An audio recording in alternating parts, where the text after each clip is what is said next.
Good afternoon, everyone. This is Financial Literacy 101. And today we'll be talking about the racial disparities when it comes to economic and Black men and how that highly affects Black women. But just like any other video, again, we're going to try to start this again. We're going to start it the right way.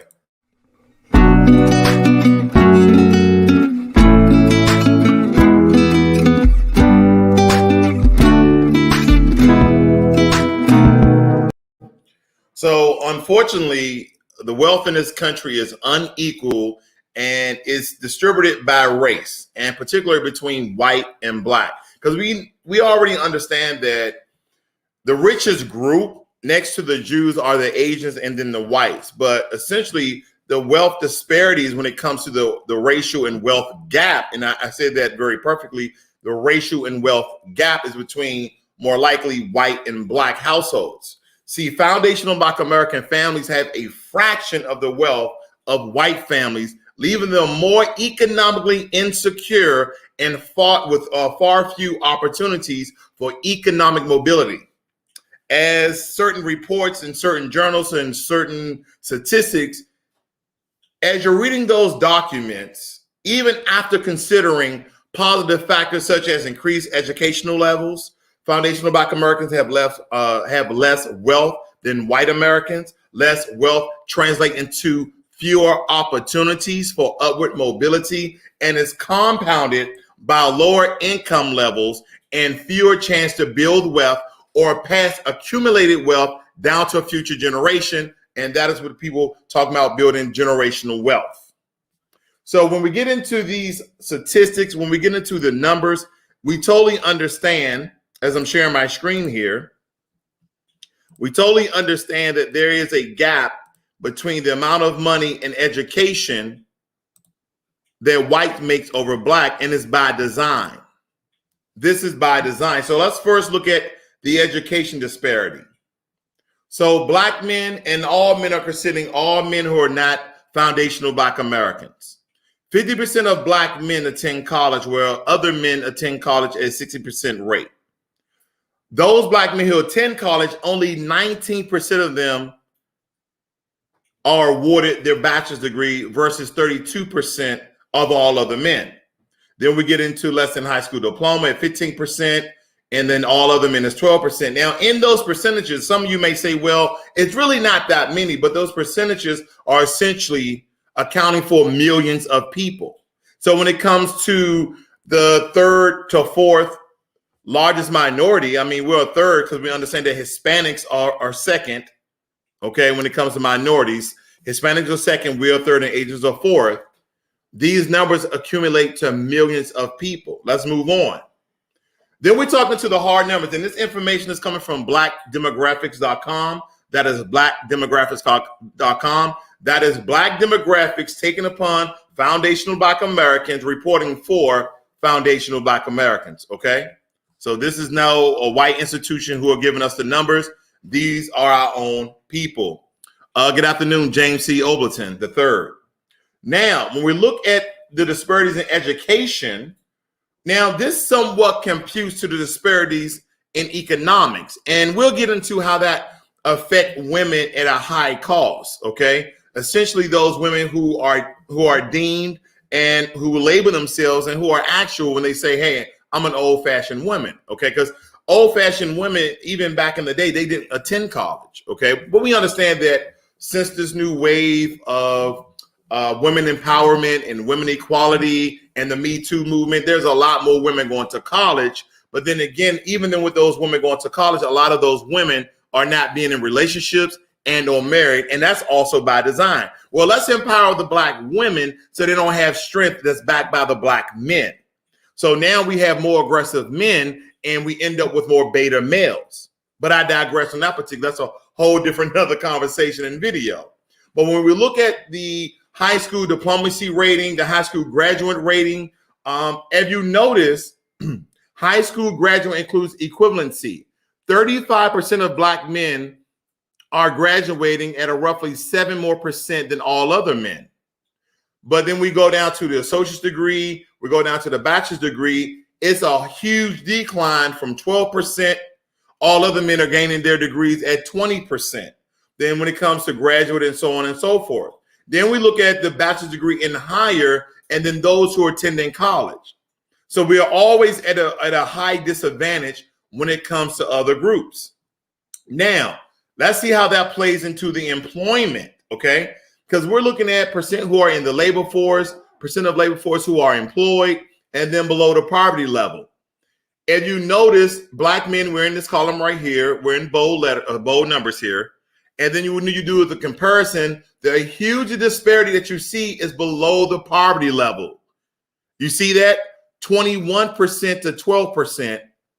But we're 89% of the workforce compared to 94%. And then 69% to 79%. But when you get down here, we're 21% part of the poverty level versus 12% of everybody else. So that tells us when we're only 12.9, 13% of the population, that 21% represents millions of us. Roughly, there's only 35 to 40 million foundational Black Americans, and that 21% roughly represent a quarter of us that are below the poverty level. And as we look into this, again, these are working agents from 16 and up. We know majority of us get our first jobs at 15 and 16. So that is where that number is coming from.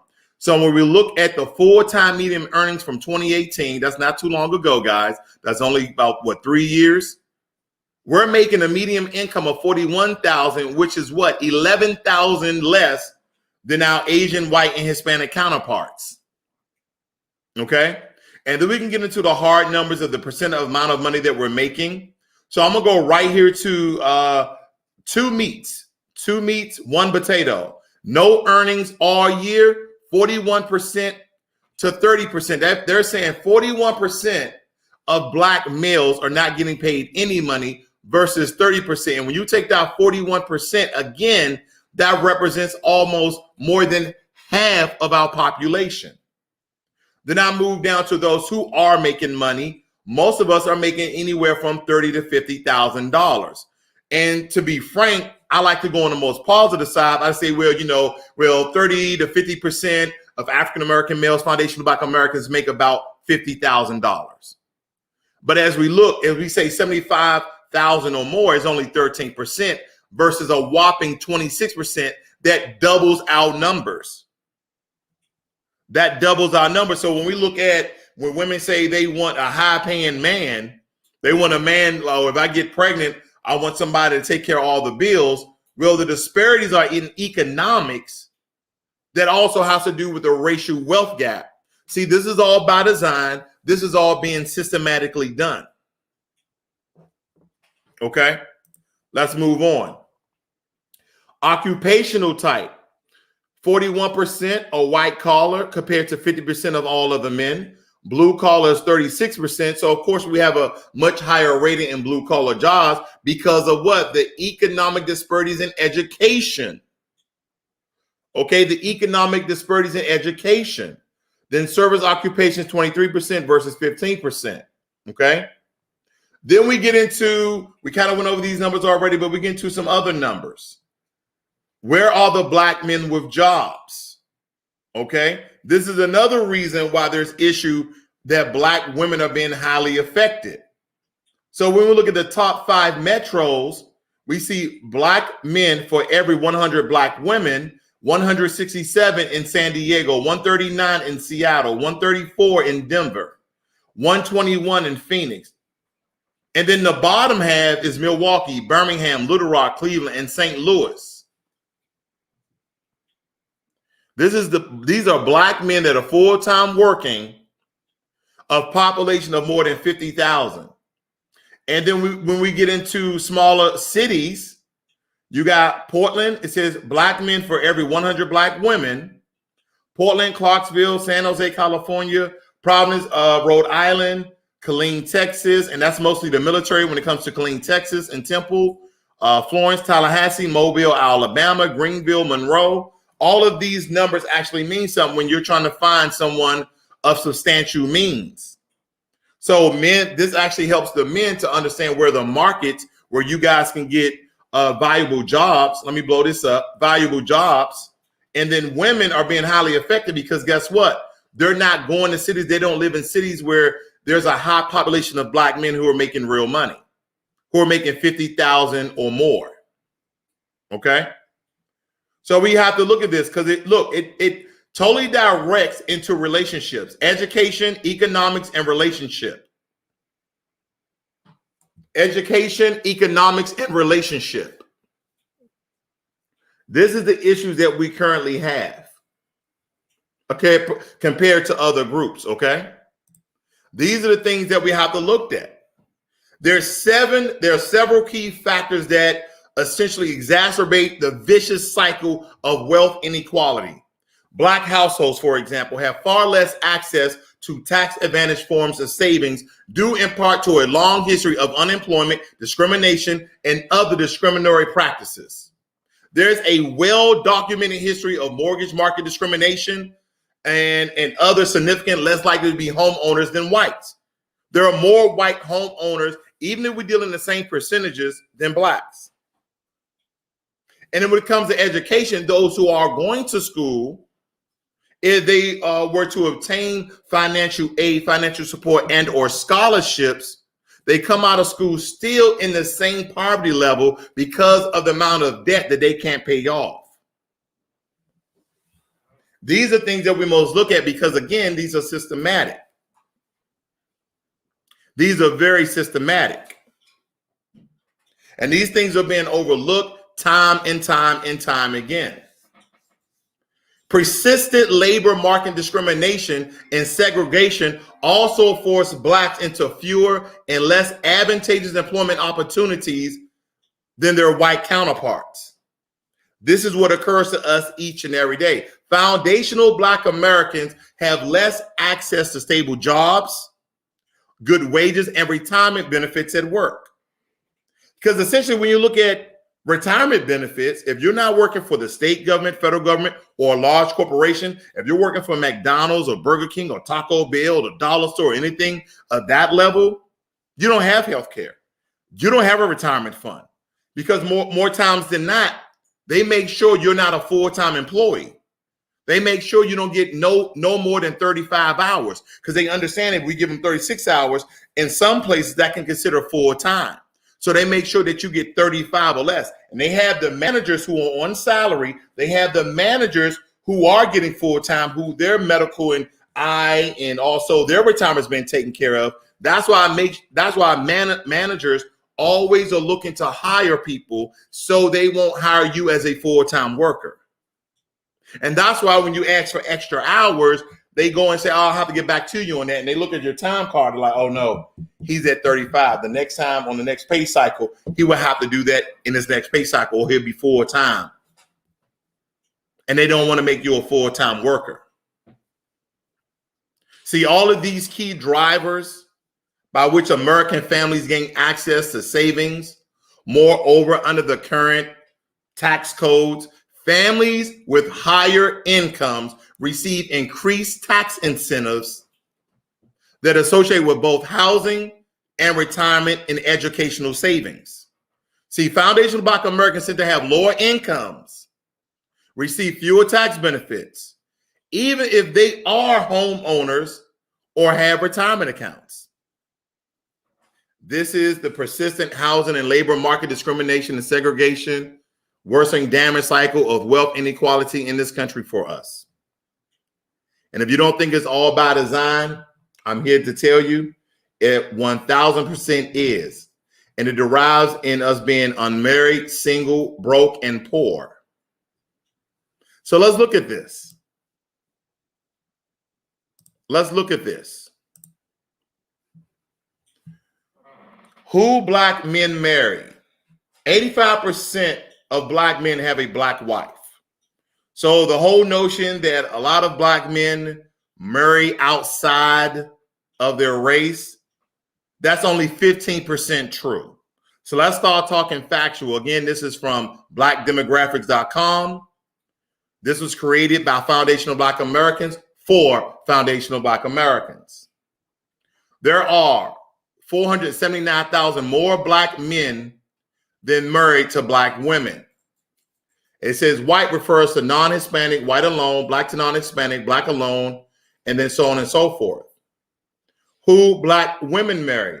93% have a black husband. So that also tells me a lot of the zaddy worship is only at 7%. There's 7% of Foundation Black American women are marrying outside their race.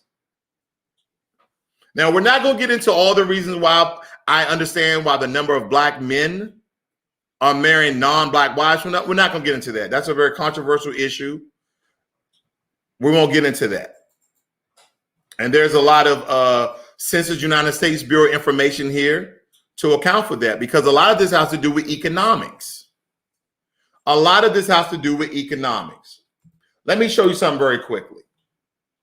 It says here, this is from the this is from the New York Times.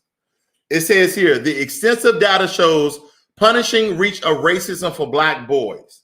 Black boys raised in America, even in the wealthiest families and live in some of the most well-to-do neighborhoods, still earn less in their adulthood than white boys with similar backgrounds, according to a sweeping new study that traced the lives of millions of children. White boys who grow up in rich are likely to remain that way. Black boys raised at the top, however, are more likely to become poor than to stay wealthy in their own adult households. And here's a little graph that they have here. I'm going to shrink this down so we can get the full grasp of it. And it says, see where they end up. The first column in yellow are white men. The other column are black men. They say rich adulthood. 39% stay rich compared to only 17% stay rich. The upper middle class, 24% compared to 19%. Middle class, 16% compared to 22%. We're always at a higher number when it comes to disparities in economic financial levels. Lower middle class, you see how the numbers start to change, where a majority of these whites is a decrease in numbers on this side, because that means they moved up to a higher level. Lower middle class adults, they didn't stay in the same level. That's why their number is less than the 20% of blacks. And then those who are poor, 10%, and we're double the amount. Then it says here, even when children grow up next to each other with parents whose similar incomes, black boys fall worse than white boys in 99% of America. 99%. This is from the New York Times.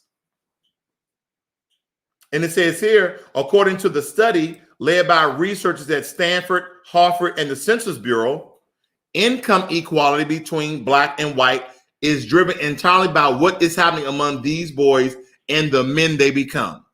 Though black girls and women face deep inequalities on many measures, black and white girls from families with comparable earnings attain similar individual income as adults.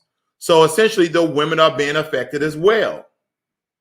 Large income gaps persist between men, but not women.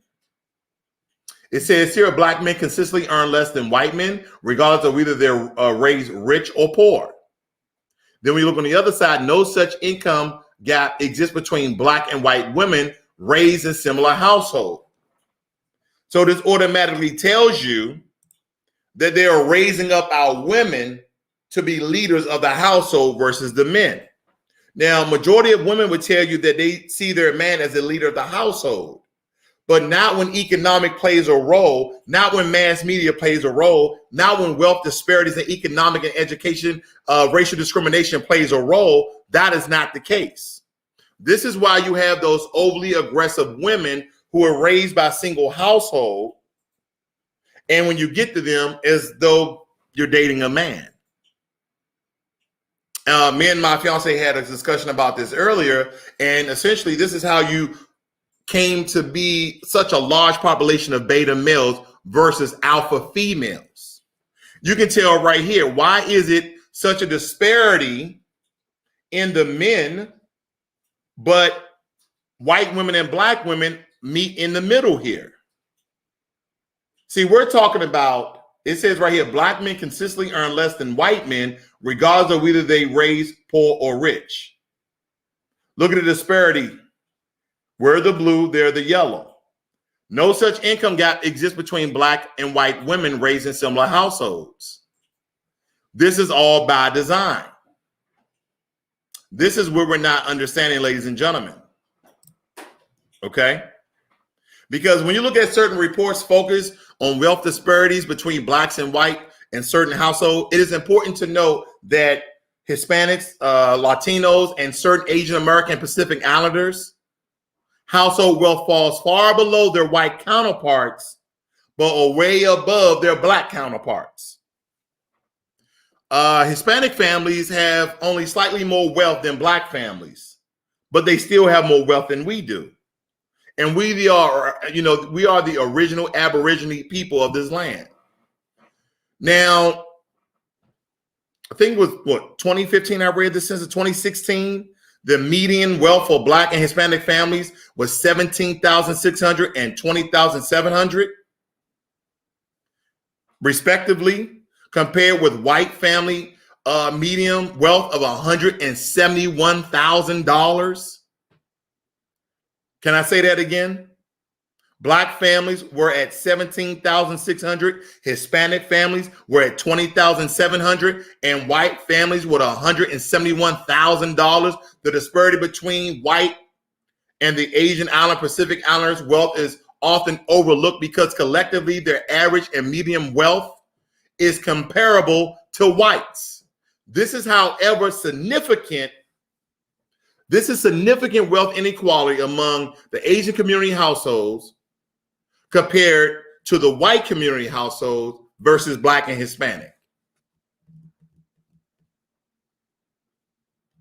And some of you may ask, well, exactly how bad is the wealth gap between black and whites? Now, according to a 2016 Federal Reserve data highlighted throughout certain reports that I've been reading, there are several key perpetuating factors that consider the wealth gap between white and black Americans are this.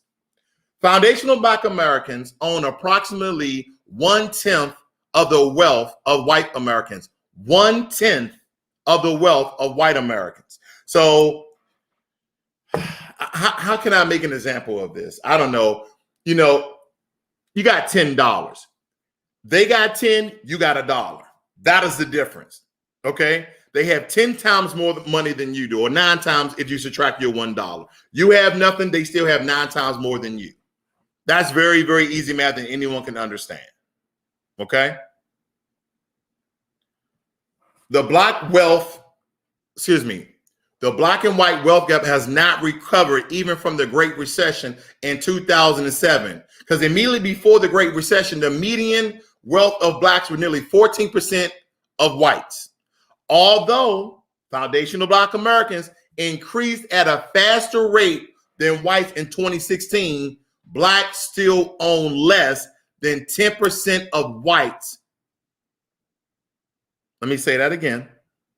Blacks still own less than 10% of whites' wealth at the median amount. See, black households have fewer and are in greater need of personal savings than their white counterparts. And this is for a variety of certain reasons. We are more likely to experience negative income. That's shock. Yeah. And we are less likely to have access to emergency savings, meaning your emergency fund. Now, as a consequence, Blacks are more likely to fall behind on their bills and go into debt during times of emergencies. Now, there's reasons for all of this. I mean, there's systematic challenges in narrowing the wealth gap with whites. The wealth gap persists regardless of household education, marriage status, age, income. For instance, the median wealth for Black household with a college degree equaled about 70% of the median wealth of white households without a college degree. The gap worsens as households grow older. Blacks between 50 and 65 years old, 50 and 65 years of age, as they're near retirement, only about 10% of the wealth of whites in the same age group. Now, this is slightly down from 1998 when it was around 24%. But nonetheless, we're still at a 10% deficit compared to our white counterparts. And again, foundational Black Americans have fewer assets than white Americans and are less likely to become homeowners. We're less likely to become homeowners. We're less likely to become business owners. And we're less likely to have a retirement account. We do not have the same money. This is why this is highly affected in the Black community with our relationships and how our women are being affected, because the organization, the arrangement of the Black household starts with the Black male. But when I look at these disparities of income, this is how white supremacy takes hold of even inside your household without us even knowing the racial inequality and disparities when it comes to economics. This is highly important. And these are things that we should be looking at. These are things that we should truly understand. And a lot of us are not understanding the difference. We're not understanding the difference at all. We just believe that Black men ain't nothing. We believe that a lot of Black women believe that. A lot of other women believe that. Some Black men believe that, but no one's doing the statistics. See, men, we're more analytical than we are emotional. And so we must first know ourselves. When I see a man who's overly emotional, I automatically think, because I was raised by a single mother up until the age of 12, and then my aunt took care of me. But most of my life I spent in a group home. So throughout that time, I'm glad I had male mentors that essentially like, hey, men don't do that. Guys don't talk like that.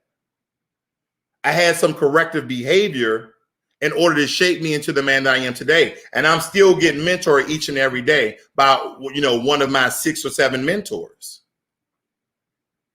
Because essentially, when the female is the head of the household and she's the only one in the household, it's just like anything else in the household. And men and women, you can account for this.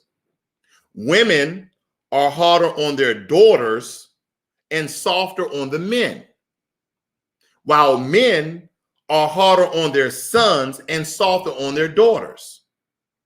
That's just biological. That's just genetics that we see ourselves. No, you can be harder than that. And women correct their daughters. This is why you got to have a male and a female in the household. This is the truth as I see it. This is my perspective. Because if not, it's like the atmosphere, the environment is unbalanced. Because you don't get both behaviors, you get one behavior. And now one behavior could be torn, could be hurt, could be emotionally, I don't know. I have a loss for words because I understand this behavior 1,000%. Because women, when you're raising children by yourself and you don't have a helpmate by your side to defend you, to protect you, to help you out financially, and you're taking over the entire burden, you can't do all of those things by yourself, even though that you have but you can't do all of those things by yourself effectively while nurturing and growing healthy children. It's hard to do. And the argument gets into the Black community where women like, oh, I can raise a child by myself. I can raise a man by myself. Women, I hate to tell you this, but you cannot raise a man. It takes a man to raise a man. It takes a woman to raise a woman. That's just like a single father with a daughter. He's going to take care of her, nurture, but there's certain things he just cannot do. There are certain things he can't help her to understand from a male perspective. That's why we have two sexes. Now, I know there's a lot of controversy with that, and a lot of people like to argue that, but that's just the way I see it. A young man needs a man in his life constantly, no let up. But that's just the way I see it. Maybe, people see it differently. Now, Black households have more costly debt. We understand this. Blacks with debt, typically we own around 35 or 40 grand in debt. That's not including your house. Less than 40% of the 93,000 in debt owned by whites. Less than 40% of the 93,000 in debt owned by whites. However, foundational Black Americans owe larger amount of high interest debt, such as installment credit and student and car loans.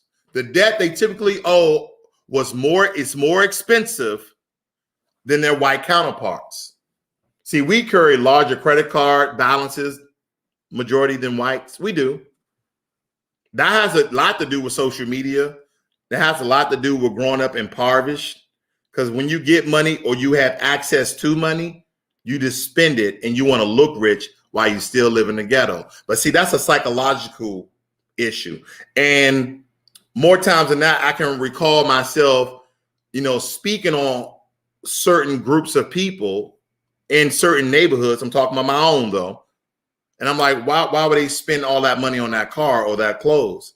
And I had come to a realization that a lot of us have post-traumatic slavery disorder. And a lot of us have an understanding that if I have access to wealth or cash, credit, or money, then even though I know that I'm not rich, I want to feel like I'm rich. This could be a self-esteem issue. This could be trying to compare yourself to white and Asian America. So a lot of us, we may need therapy, counseling. We might need to see a psychiatrist. These are a lot of mental issues that we deal with in the Black community. And yes, it comes from systemic racism. Yes, it comes from white supremacy. Yes, it comes from living in a country of oppression. Everyone knows that everyone knows outside of America. Listen to this. Everyone knows outside of America that America is the most racist country towards melanated people. This is not a big secret at all. I digress, but I will move on. Now, I have this other story. I'm not going to read any, but I want to just look at the headlines very quickly. Okay. And I think this came out in, I want to say this is from June. This is from last year. Let me just back off. It says Black workers face two of the most lethal pre-existing conditions for coronavirus, racism, and economic inequality.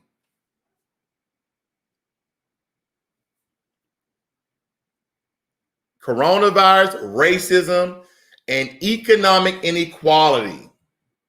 Let's just look at some of the information that they have contained here. They're talking about Black and brown communities. I just want to read the titles. It says here, devastating job losses are hitting Black workers and their families especially hard. And again, this is compared to their white and Hispanic counterparts. And so what made me really look at this, I'm looking at the spiking unemployment rates. I'm looking at, just a lot of headline stories dealing with Black and white workers in certain industries. So I started looking, I said, let me just search the area that I'm around. What are the Black-owned businesses and what are the Black-owned businesses actually in? You know what I found out? That majority of the Black-owned businesses here in the Dallas area are food and hair. They are food and hair. We're not into STEM. We're not into science, technology, engineering, and math. I was looking for a Black software company. I was looking for a Black-owned tech company, but the only thing that I was getting are food. This has to do a lot with education. You don't need an education to learn how to cook.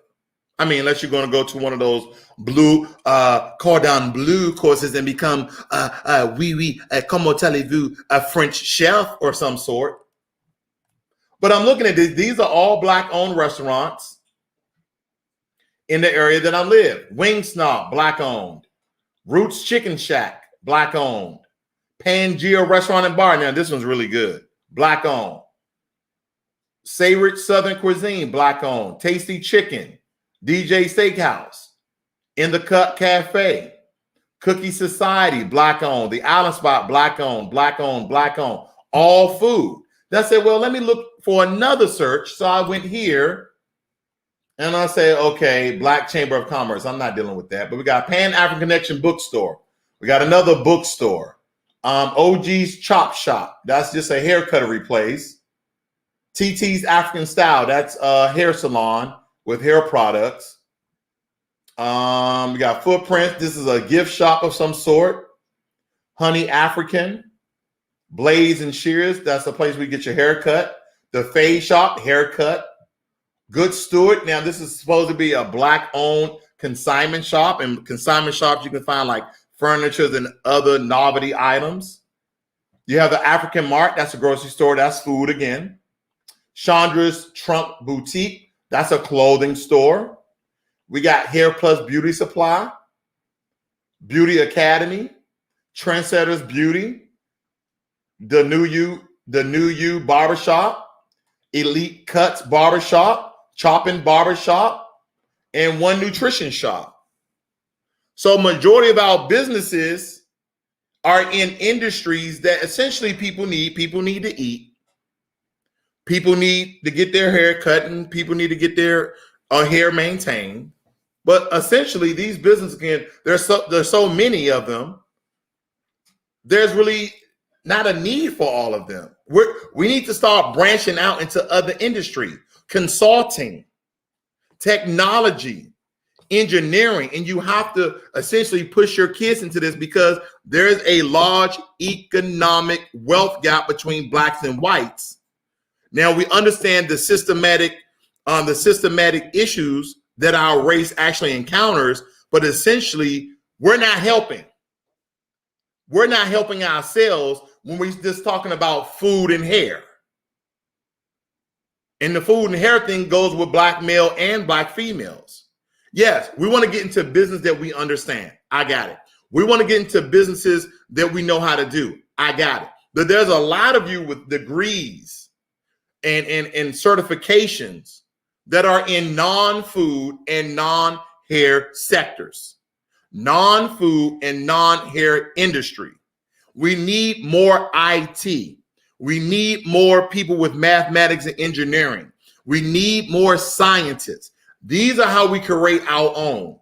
Have anybody ever heard of their own Black science lab? Anyone? Is there a Black? Now, I know where there are a lot of Black scientists are. I know where a lot of Black scientists. This is not a trivia question. I know where there are a lot of Black scientists, a lot of Black researchers, a lot of Black engineers. I know where they're at. They're in Africa. But when it comes to the Western world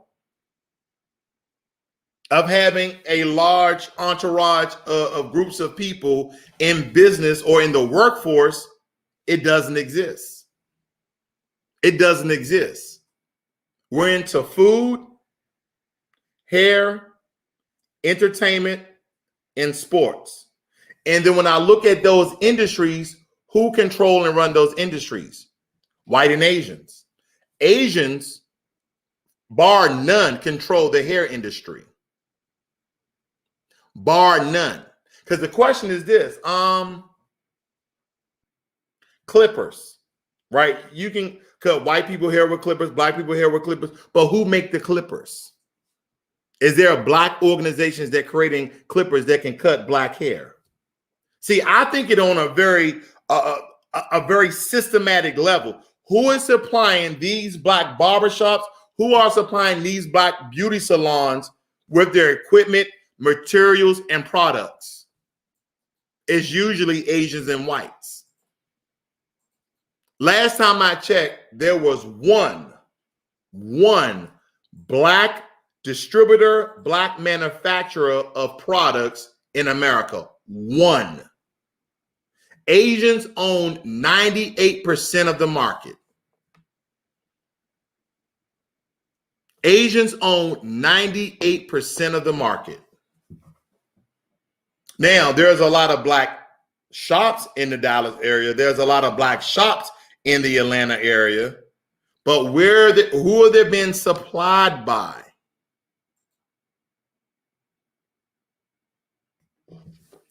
That is the question you need to answer yourself. Here's another thing I looked at. This is from the Joint Economic Committee. Okay? And we're going to look at this together, family. It says here, over the past half century, Black Americans, listen to the propaganda. Black Americans have made substantial social and economic progress, gaining potential rights that long have been denied to them, entering professions from which they have been blocked, and largely overcoming centuries of overt racism and oppression. While there were only 5 black members of Congress when the Civil Rights Act became law in 1964, there currently are 56 black members of Congress, including 12% of the House of Representatives. Black activists, scholars, and social commentators have raised awareness about the importance of diversity and shaped the national conversation around race and inequality. There has been a proliferation of black writers, screenwriters, artists, poets, athletes, and musicians who have become superstars in their respective fields. And the 21st century saw the election of the first black American president.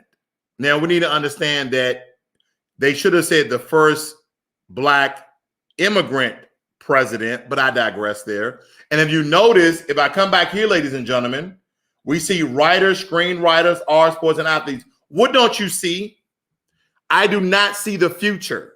I don't see anybody in IT, in software, in engineering, in mathematics, in science. You don't see that. This is all considered entertainment for me. Writers who write screenwriters and artists who act out the screenwriters' rights and poets and such things of that matter.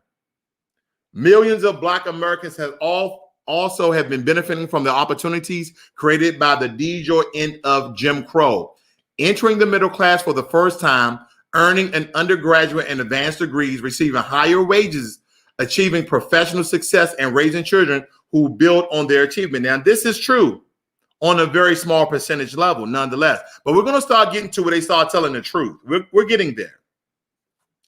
Leading indicators of economic prosperity and other measures of well-being also have trended upward for most of this period, with increased life expectancy, increased household incomes, and substantial gains in educational attainment.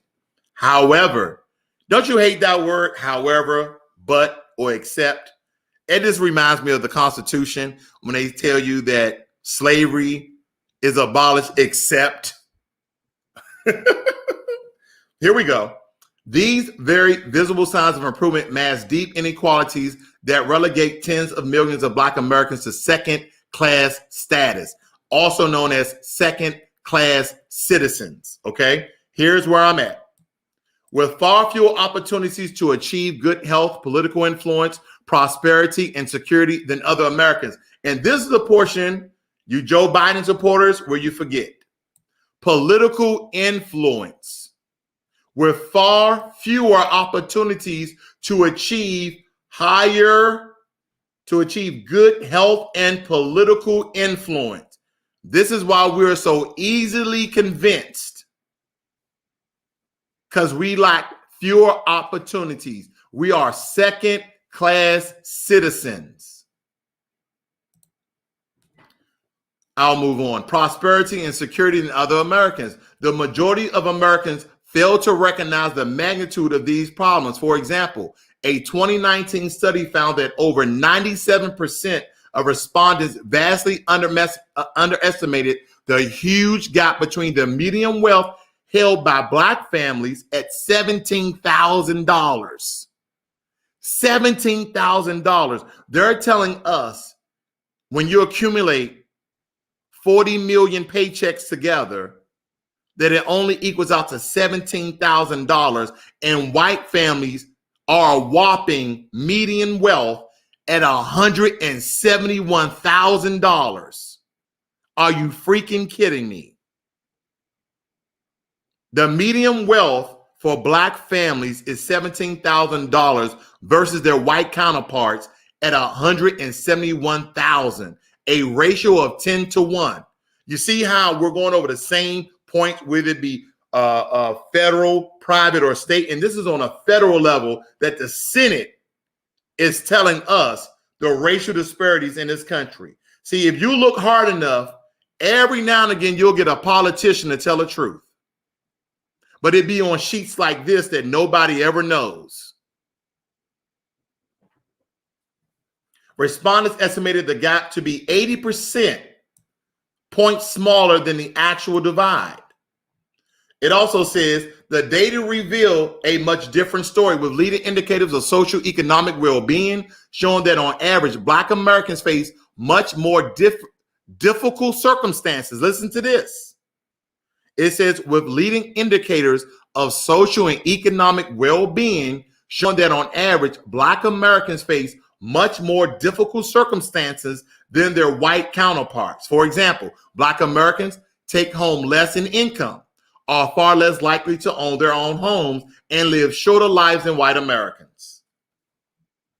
Then it goes on to say, evaluating the economic state of Black Americans requires acknowledging that while the United States have made some progress, very large disparities continue to exist for you coons and sambos who don't understand the wealth gap in this country. Very large disparities, and this is from Senate.gov. It also says recognizing both the progress and the challenges is essential to ensure that all Americans, including Black Americans, have a realistic chance to achieve success. I'm not saying it, they're saying it. So when other groups, when non-Black groups, when non-coon, sambo, bedwench groups tell me that we all have the same opportunities, I just say, well, that's not what the federal government is saying. That's not what the Joint Economic Committee saying. That is what not Congressman Don Beyer is saying. Beyer, whatever his name is. That's not what he's saying. Because every now and again, you'll get a politician to tell the truth. And this is in 2020. So I'm tired of people telling me that we have the same opportunities. I'm tired of Black people telling me we have the same opportunities. The state governments, a lot of them has recognized it. All over the private sectors have recognized it. And then the federal government has recognized it. Well, they already knew. They're the ones who essentially set it up with some policies that stem back from Jim Crow and legislation. They already knew. But I digress. Let's go into some more facts. Despite significant economic progress over the past decades, Black Americans experience far worse economic conditions than white or the population as a whole. Here it is again. Historically, the unemployment rate for Black Americans have been approximately twice the rate for whites. That's a 2-to-1 ratio. They said we are twice at the unemployment rate.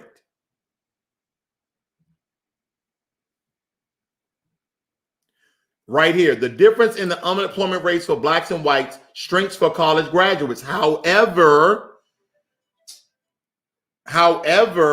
even in the current strong economy, the unemployment rate is 50% higher for blacks. You can't make this up.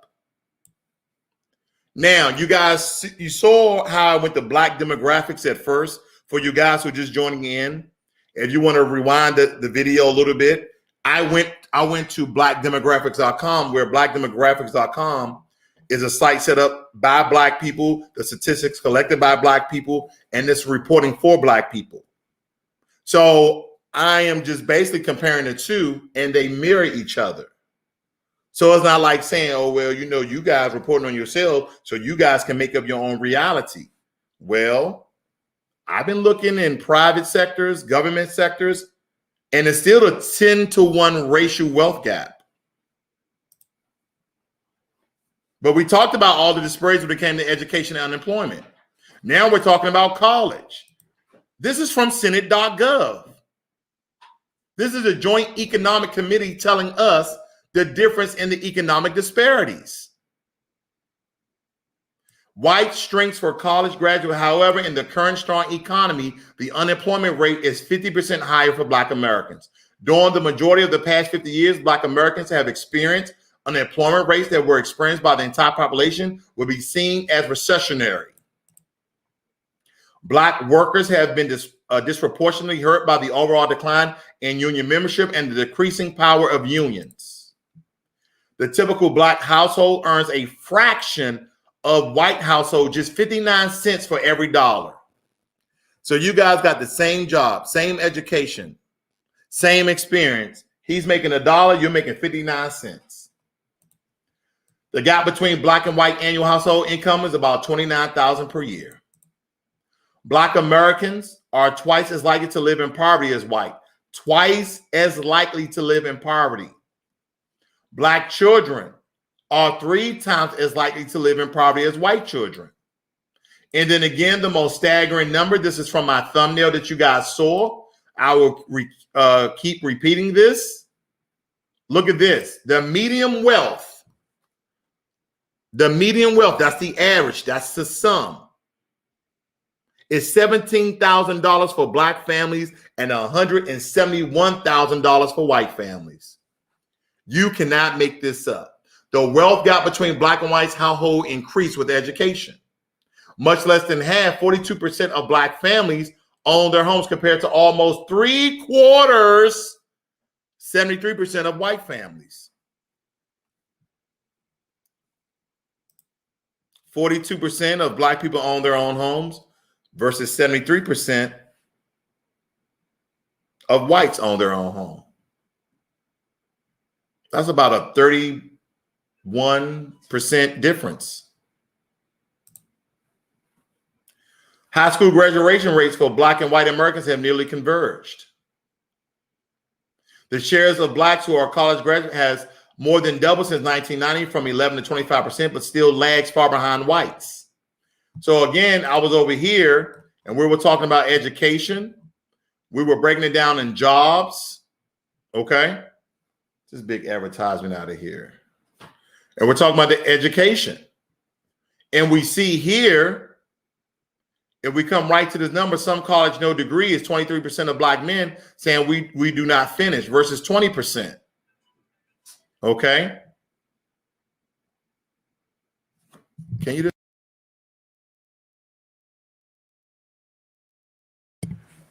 So we're looking at this. Bachelor's degree, graduate professional degree. And this takes us right back over to here, to education. Even though we are getting education more so than we have before, we're still twice unemployed, 3 times as much living below the poverty level. But then again, this congressman pointed out the leading factors. Sometimes if you search hard enough, you'll find the truth. Persistent segregation leads to large disparities in the quality of secondary education, leading to worse economic outcomes. Who does this affect? This affects our women, because our women do not understand this. Ain't no good Black men around here. But when you start getting to statistics, analytics, to let them know the indicators, See, we all need to know what is the source. We all want to know the outcome, but what is the source? This is from the Joint Economic Committee. And they're mapping out and they're laying out our issues. So when they tell us they don't know what to do for reparation, this is a damn lie. It's all mentioned here. All of it. They tell you all the statistics. It said persistent segregation leads to large disparities in the quality of secondary education, leading to worse economic outcomes. What they're saying is persistent racism, persistent discrimination, persistent racial bias leads to large disparities in the quality of education and economics. Okay, here they go telling the truth again. The mass incarceration rate for Black Americans is falling, but it's still nearly 6 times the rate for white Americans. Now, some of you Negroes out there will believe that Black people are committing more crimes than whites. No, they're just getting off. Because again, economic plays a role in you going to jail or not. Can you hire the best lawyer? Really good lawyers cost thousands, if not $100,000s of dollars. So when I look at the Black wealth gap between Black families versus white families, we're talking about 17,000 versus 171,000. Who can buy a better lawyer? If Daryl and Timmy goes into a store and they both steal a popsicle, other than the racial bias, who family you think can buy a better lawyer for their sons? What family you believe can buy a better lawyer for their son? Well, 10-1 tells me, there it is again, 10-1 tells me the white family. They either are wealthy, have access to wealth and credit versus us.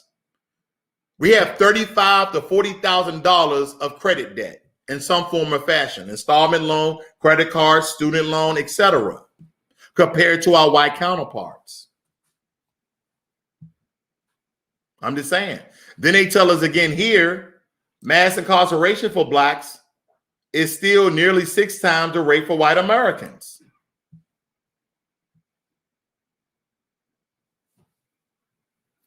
Then they tell us how it plays the economic role in the way we live.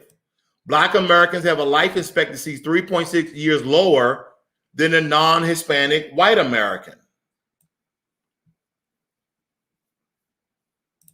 Now, I'm not going to go through this whole sheet, but believe me, it's a wealth of knowledge. Wages and income. It tells you right here, Black households earn a fraction of what white households earn. Black workers are more likely to earn the minimum wage. College-educated Black workers far worse in comparison to white workers. Black women are doubly disadvantaged.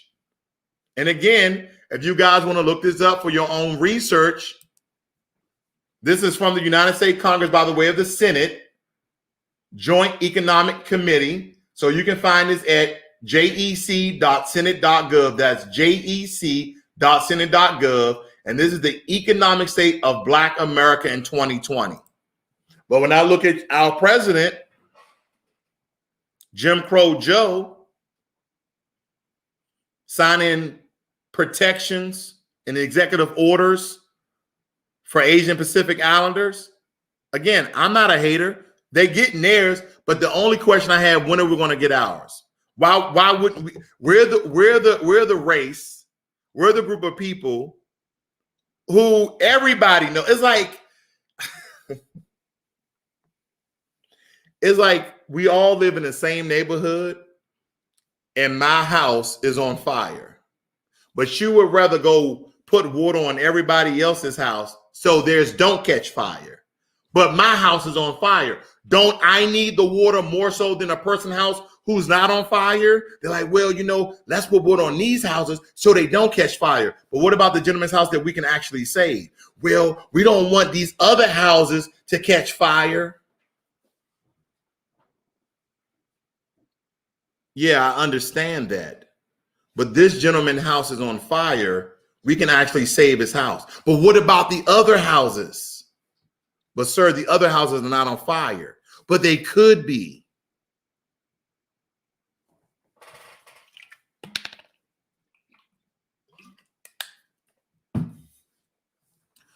I'm gonna read what you guys saying really quickly. I see we got Mitch in the room. Good morning, sir. We got Brent C. Good morning to you. We got Maddox in the room. Good morning to you, good people. We got Diddy Ice.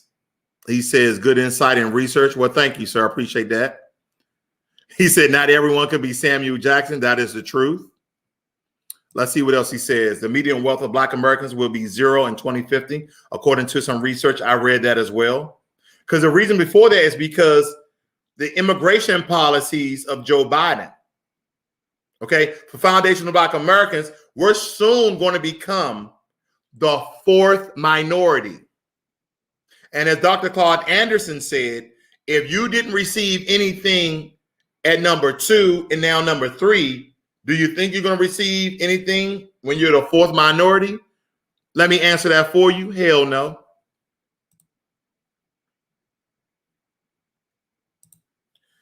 The Maddox says the fire analogy works so well. Alan West, I wish it mattered, Ross, but I still think Black people voting Democrat next election. You know it. You know it like fools. We've been voting Democrats since the 60s, and we've had the same outcome. You're talking about a group of people who are insane, deranged, delusional, and crazy. It's the conglomerate of Black people. Not all of us. Not all of us. Because if you associate yourself with B1, then you understand voting has done nothing for you when nothing is on the table. If I sit all the minorities, matter of fact, if I sit all the races down in America, religious groups, special interest groups, all down at the table, all of them have food in front of them, and we don't even have the crumbs anymore. After that executive order, let me see if I can find that executive order, because I think a lot of you need to understand this executive order. You guys got to read this executive order, because I keep talking about it, but you need to read it in order to understand the disrespect that this administration has for Black people. I mean, the contempt. I mean, it's. Hopefully I can find this thing, guys, because I really need to show you. I really just need to read some of it, because it tells you it's a memorandum that's condemning and combating racism, xenophobia, and intolerance against Asian Americans and Pacific Islanders in the United States. But before I move on, I want to share something with you guys, right? I have to do this. Give me 1 second. Bear with me. Bear with me. I have to find this video for you guys. I have to find it, okay? I absolutely have to find this. Give me 1 second. Please give me 1 second where I try to find this information. I absolutely have to find this. If I can find this video, this is going to sum up the point in this particular segment I'm trying to drive home. I just had it the other day. Maybe it was on my other computer. Give me 1 second. Let me look through this. Give me 1 second. I think I'm close to it. Here we go. I think I'm close to it. I have to read this to you. I have to let you guys see this for yourself. 2 things I want to show you. Here's one of them. Do you support reparations? Look, let me, since I haven't spoken on this, got a chance. Number one, the reason we're the country we are is because of immigration. We've been able to cherry pick the best from every single continent. The people who come here have determination, resilience. They are ready to stand up and work like the devil. We have 24 out of every 100 children in our school today is Hispanic. ladies and gentlemen, I'm gonna start it over. Please listen to what's going on. They asked him about reparations, and Joe Biden, this is why he was running for president, went right into immigration. Nobody supports reparation, or they don't even talk about it. It is deflect. But bear with me. I'm gonna show you one more time. Stay with me. The idea that we are going to walk away and Vice President Biden, do you support reparations? look, let me, since I haven't spoken on this, got a chance. Number one, the reason we're the country we are is because of immigration. We've been able to cherry pick the best from every single continent. The people who come here have determination, resilience. They are ready to stand up and work like the devil. We have 24 out of every 100 children in our school today is Hispanic. The idea that we are going to walk away and not provide every opportunity for them is not only stupid and immoral, but it's bad for America. They are the future of America, and we should invest in them. Everybody will benefit from it, every single American, and you should get used to it. This is a nation of immigrants. That's who we are. That's why we're who we are. That's what makes us different, and we should invest in them. Thank you, Mr. Biden. Well, there you have it. This is a nation of immigrants that he's bringing over. I'm going to show you one more thing because this is very important. This is very important as well. Let me get this other video out of here. Let me get one more video because we need to be reminded of things like this. But you know what? Let me get this video because I have to show you what your first black president said as well. See, a lot of people don't remember these videos. I like to keep certain videos. Okay? Listen to this one. Senator Obama, your position on reparations? I think the reparations we need right here in South Carolina is investment, for example, in our schools.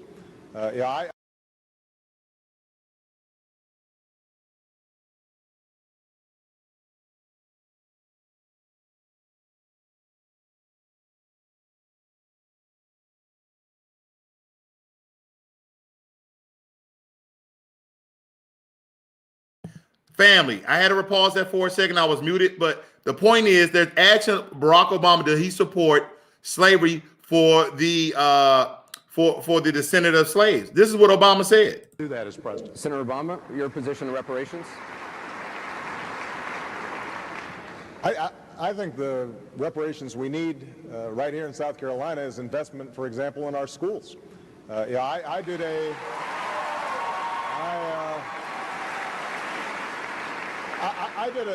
did a town hall meeting in Florence, South Carolina, in an area called the Corridor of Shame. They've got buildings that students are trying to learn in that were built right after the Civil War.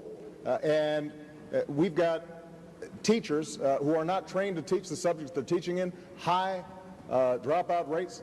We've got to understand that there are corridors of shame all across. What is he talking about? Investments and understand that those. Hold up, one more time. Do that as president. Senator Obama, your position on reparations? I think the reparations we need right here in South Carolina is investment, for example, in our schools. Reparations for school systems? You mean that there's reparations for the school system, Barack Obama? See, people don't remember these things. I do. A town hall meeting. I can't watch it no more. It hurts. It hurts. Because I voted for the man myself. Biden. I voted for the man myself. But I got one more video because this is going to top it all off for Foundation of Black Americans and for those coons who voted in these people. Give me 1 second. Let me see if I can find it. Give me 1 second, ladies and gentlemen. Okay, I can't find it. But let me show you. Let me show you how we feel. Can I do that? Let me remove this from the studio. Give me 1 second. Let me show you how Foundation Black Americans who are in support of reparation. Let me show you how I feel. I got a video for that too. Here you go. That's how we think. Right to the nuts. That's how we take it. Yeah, right to the nuts. Reparations to the nuts. Call that a nut sandwich. Just bang on the nuts. There you go. Smash those nuts in. There you go. Oh yeah. Pop your hips when they kick your nuts. Pop your hips. There you go. Oh yeah. Along to the nuts. Yeah, stay still. Ah, give it back. That's how we feel as a people. So this whole video, for you guys who are just joining, please rewind and you'll understand why you're seeing Chinese people get kicked in the nuts. That's representing foundational Black Americans in the fight and in going about our reparations. That's how I feel. Okay, this brother says, Jamar Hyman says, Black people only like Obama because he's Black. I concur. And I've said this in a couple of my videos. A lot of people come over here and that are here, they skin in so they blend in. They look like us, they talk like us, but they do not support us. They undermine us at all costs. Alan West. Well, I'm just being honest, Ross. The majority of black people have no idea how the government works. They just know Democrat and Republican, not much else. And with that being said, Island, they don't even know what the Democrats and Republicans stand for. If they understood that the Democrats was the Confederacy and the Republicans was the Union. But we've been voting Democrats since the 60s. Was it because of Lyndon Johnson, I believe? So when you look at this order, and we're about to go over this order really quickly, guys. And I'm about to get out of here, but I need to go over this. I need to go over this order with you guys so you guys understand what I'm talking about. When Joe Biden says, and Kamala Harris said they can't do anything specifically for any group, that is a big, bold-faced lie. I'm about to show you how, first and foremost, this executive order says who on it? Asian and Pacific Islander Americans. So this is one specific group, or two. They're not doing anything for Blacks. And I'm going to show you. So it comes off talking about condemning combative racism and xenophobia, all right, and intolerance against Asian Americans and Black Islanders in the United States. So you would think this is going to be a race-based legislation, but I'm going to show you how this automatically turns economic. And economic means money. Economic means providing for your family. Economic is providing opportunities so you can go to higher learning institutions, go to licensing program, going to get your A++ certifications, et cetera, et cetera, et cetera. Education, economics, living good. Education, economics, living well. Education, economics, living the dream. And education doesn't really mean formal 4-year, 6-year, 8-year degrees. It can mean getting a license. It can mean getting a trade. It can mean getting certifications. But the point is you can provide for you and your family and live a good life. But don't forget, Kamala Harris said, if you expect me to do something specific for Black people, then no. What I do will benefit all people. When they asked Barack Obama, Joe Biden said reparations is immigration. Obama said reparation is increasing funding for North Carolina school systems. That's not reparations. But let's see how this presidency, who don't do nothing for one specific group, how they don't do this. So let's go over it very quickly. Advancing. Let me blow this up. I want to make sure everybody sees it. It's public knowledge. Advancing and inclusion belonging for people of all races, national origin, and ethnicities is critical to guaranteeing the safety and security of American people. See how I say it's all races at first? Stay with me.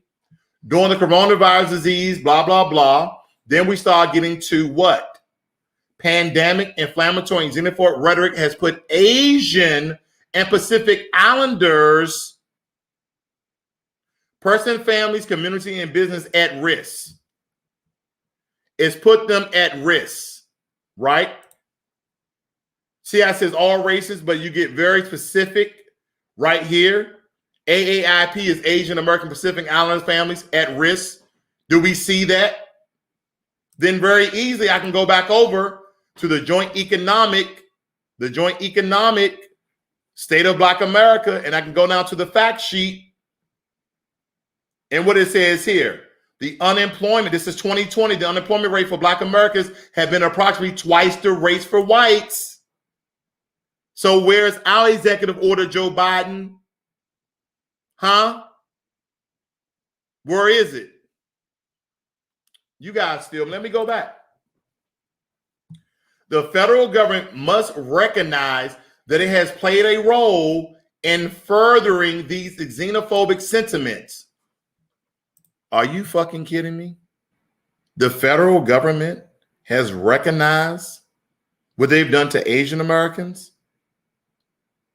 but not foundational Black Americans. I'm just going to keep reading because I'll be there for a very, very long time. I'll be there for a very, very long time. Through the actions of political leaders, including reference to the COVID-19 pandemic by the geographic location of its origin, such statements have stoked unfounded fears and perpetuated stigma about Asian Americans and Pacific Islanders, have contributed to the increasing rates of bullying, harassment, and hate crimes. Police brutality is a hate crime against Black Americans. I digress. These actions defy the best practice and guidelines of public health officials and have caused significant harm to AAP families and communities that must be addressed. Let's move on. Let's move on to the meat. I'm going to skip down. They said here, the estimated 2 million Asian Americans and Pacific Islanders served on the front lines of the crisis as healthcare providers and first responders and other essential roles. Now, raise your hand in the chat if you know a Black medical assistant, a Black doctor, a Black PA, a Black physician, a Black nurse, with whatever level, or a healthcare worker that's Black. I know a lot of them. But they're saying they served on the front lines like we haven't. And I know you're like, oh, you're projecting. He didn't say you guys didn't either. But then in the beginning, he said all races, but he started getting very specific. Didn't you see this? He gets very specific. Asian Americans have served on the front lines. Okay. The federal government should combat racism, xenophobia, and intolerance against Asian American Pacific Islanders and should work to ensure that all members of AAPI communities, no matter their background, the language they speak, or their religious belief, are treated with dignity and equity. By the authority vested in me as president by the Constitution and the laws of the United States Corporation is hereby ordered as follows. Oh, I'm sorry. It says America. My bad. I said corporation. Section 1, condemning racism, xenophobia, and intolerance against Asian Americans and Pacific Islanders. The federal government has a responsibility to prevent racism, xenophobia, and intolerance against everyone in America, including Asian Americans, Pacific Islanders. My administration condemns and denounces acts of racism, xenophobia, and intolerance against AAPI communities. You see how he'll every now and again throw in all, but then make it very specific to AAPI? Let's move on. I'm going to move on to the tangibles. That's what I'm going to go to. Let's move on. Because we're getting there. Give me 1 second. I'm just glancing at it very quickly, ladies and gentlemen. I know we don't got pursuit of happiness on here. I'm going to get upset. Here we go. Hold on. I don't think this is it. Let's see. Give me 1 second. Hate crimes, Hispanic collection of data on public record. Okay, the authority granted by law to therein, the function derogatory to this memorandum. Give me 1 second.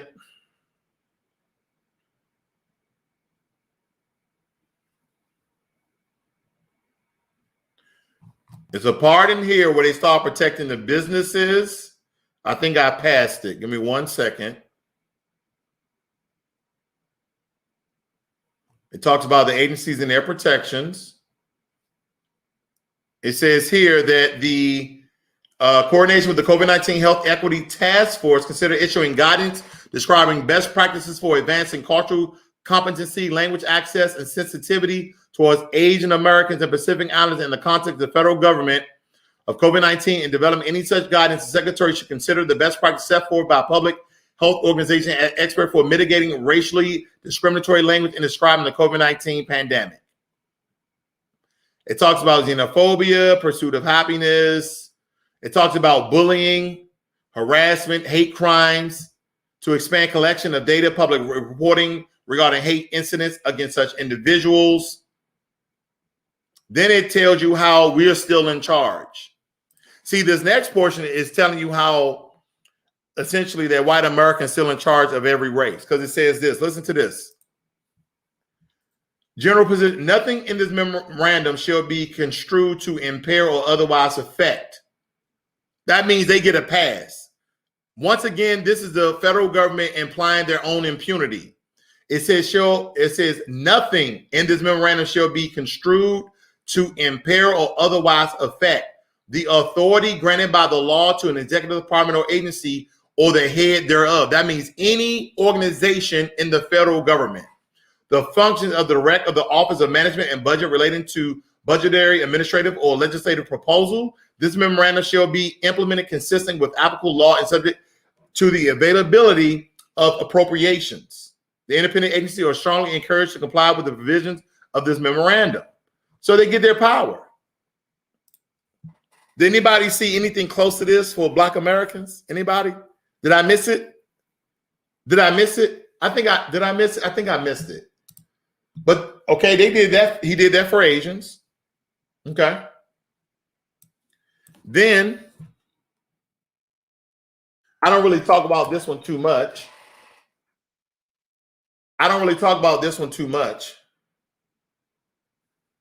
But they got theirs too.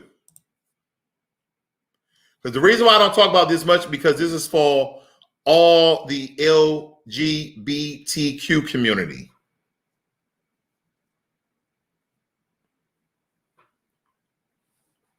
And I'm not going to get into this. They're basically telling everybody should be treated with respect, no matter their gender or sexuality. I'm going to read some of your notes.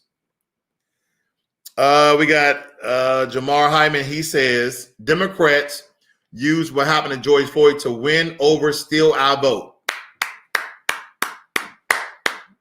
Thank you, sir. Thank you. All talk, no tangibles.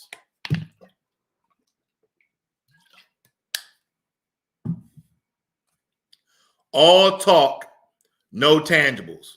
So like any good person giving you their own perspective, giving you their frame of mind, giving you the facts as they see it. Ladies and gentlemen, I have to really leave this in a positive manner. I have to end this video on a positive manner like nobody else. And I'm going to do just that.